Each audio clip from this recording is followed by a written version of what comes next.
നമ്മിൽ മിക്കവരും പൊതുവെ വിശ്വാസികളാണ്. നമുക്ക് എവിടെങ്കിലുമൊക്കെ വിശ്വാസമുണ്ടാവാം. അത് മതപരമായ കർമ്മത്തിലാവാം, രാഷ്ട്രീയ ബോധ്യങ്ങളിലാവാം, നമ്മുടെ കഴിവിലാവാം. എവിടെങ്കിലുമൊക്കെ നമുക്ക് ചെറിയ വിശ്വാസങ്ങളും ബോധ്യങ്ങളും ഒക്കെയുണ്ട്. ചോദ്യം ഇതാണ്, നമ്മുടെ വിശ്വാസം എത്രമാത്രം ആഴമേറിയതാണ്? ബാഹ്യമായ പ്രകടനങ്ങൾ കൊണ്ട് നമുക്ക് കാണിക്കുവാൻ പറ്റുന്നുണ്ടാവാം നാം വിശ്വാസികളാണെന്ന്.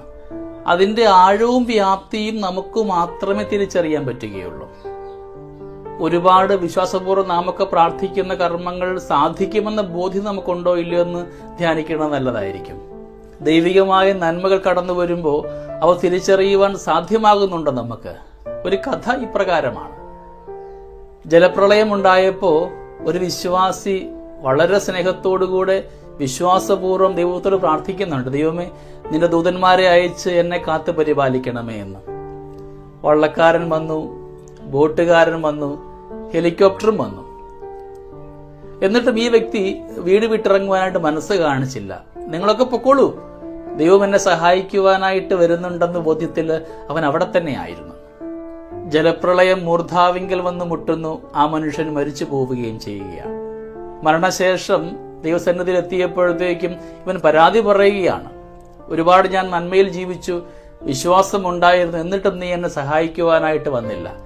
ദൈവം പറയുന്നു, വള്ളക്കാരനായും ബോട്ടുകാരനായും ഹെലികോപ്റ്ററിന്റെ ആളായിട്ടുമൊക്കെ ഞാൻ നിന്റെ സന്നിധിയിലേക്ക് ആളയച്ചിരുന്നുവല്ലോ.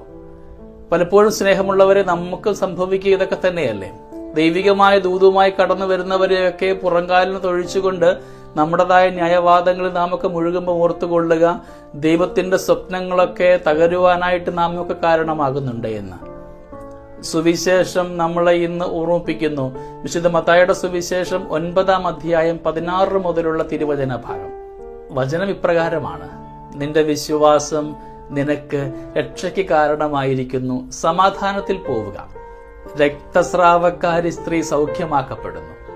തമ്പുരാന്റെ തിരുവസ്ത്രത്തിന്റെ വിളുമ്പിൽ തൊട്ടാൽ മാത്രം മതി, ദൈവികമായ കൃപ എന്നിലേക്ക് പ്രവഹിക്കുമെന്ന് ഈ സ്ത്രീക്ക് വളരെ ഉറച്ച ബോധ്യമുണ്ടായിരുന്നു. അതുകൊണ്ടാണ് അവർക്ക് സൗഖ്യമുണ്ടാവുക.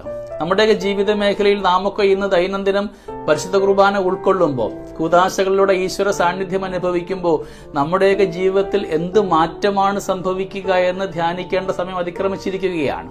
നമ്മുടെ വിശ്വാസമൊക്കെ എവിടെയാണ്? പാരമ്പര്യമായി കിട്ടിയ ചില കർമ്മങ്ങളൊക്കെ ഞാൻ അനുഷ്ഠിക്കുന്നു എന്നതിനപ്പുറത്തേക്ക് എത്ര പേർക്ക് പറയാൻ പറ്റും, എനിക്ക് ആഴമേറിയ ബോധ്യമുണ്ടെന്നും വിശ്വാസമുണ്ടെന്നും ആ വിശ്വാസം കടന്നു വരുമ്പോൾ അതെനിക്ക് അനുഭവമായി മാറുന്നുണ്ടെന്നും. ചില ഞായറാഴ്ച ആചരണങ്ങൾ പോലും കടമയ്ക്ക് വേണ്ടി മാത്രമല്ലേ നമ്മിൽ ചിലരെങ്കിലുമൊക്കെ കാണിച്ചു കൂട്ടുന്നത്. ഹൃദയതലങ്ങളിൽ ഉറച്ച ബോധ്യമുണ്ടായിക്കൊണ്ട് ഈശ്വരവിശ്വാസം അനുഗ്രഹമാക്കുവാൻ നമുക്കിന്ന് തീരുമാനമെടുക്കാം. വിശ്വാസം ആഴത്തിലാകുവാനായിട്ടും നമുക്ക് വേണ്ടി കാൽവരിയിൽ ബലിയാഗമായി മാറിയവന്റെ കൃപ എന്റെ ജീവിതത്തിലേക്ക് അനുദിനം കടന്നു വരുമ്പോൾ വിശ്വാസിയാണെന്ന് പറയുന്നവൻ മാത്രമായി മാറാതെ അത് ജീവിച്ച് കാണിച്ചുകൊണ്ട് അനേകർക്ക് സാക്ഷ്യമായിട്ട് മാറുവാൻ നമ്മളെ ഉപകരണമാക്കണമെന്ന് പ്രാർത്ഥിക്കാം.